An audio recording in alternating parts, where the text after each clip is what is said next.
पंकजा मुंडे या मतमोजणी केंद्रावरती दाखल झालेले आहेत.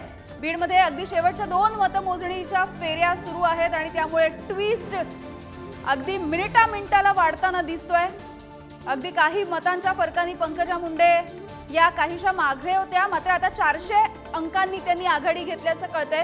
त्यामुळे शेवटच्या 2 फेऱ्यांकडे आता लक्ष लागलेलं आहे, कारण अत्यंत निर्णायक अशा या फेऱ्या असणार आहेत. स्वतः पंकजा मुंडे या आता मतमोजणीच्या केंद्रावरती दाखल झालेले आहेत. बीडमध्ये शेवटच्या 2 मतमोजणीच्या फेऱ्या सध्या सुरू आहेत आणि हा ट्विस्ट वाढलेला दिसतोय. 31वी फेरी पार पडली आहे आणि पंकजा मुंडे सध्या 400 मतांनी पंकजा मुंडे यांनी आघाडी घेतलेली दिसतेय.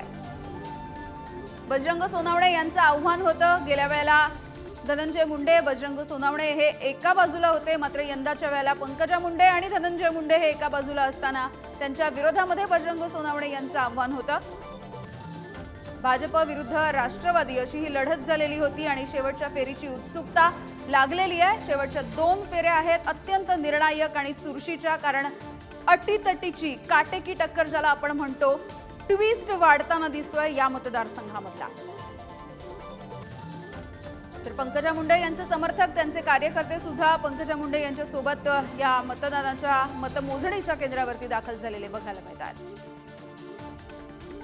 महाराष्ट्रामधल्या 48 लोकसभेच्या मतदारसंघामधले बहुतेक निकाल आपल्या हाती आलेले आहेत. शेवटचे काही निकाल जिथे अटीतटीची लढत बघायला मिळते आहे, काही ठिकाणी ट्विस्ट आलेला आहे. तशीच एक जागा आपण बघतोय बीडची, आणखी एक आपण अगदी काही क्षणांपूर्वी बघितली ती उत्तर पश्चिम मुंबईची. त्यामुळे धाकधूक सुद्धा वाढताना दिसते.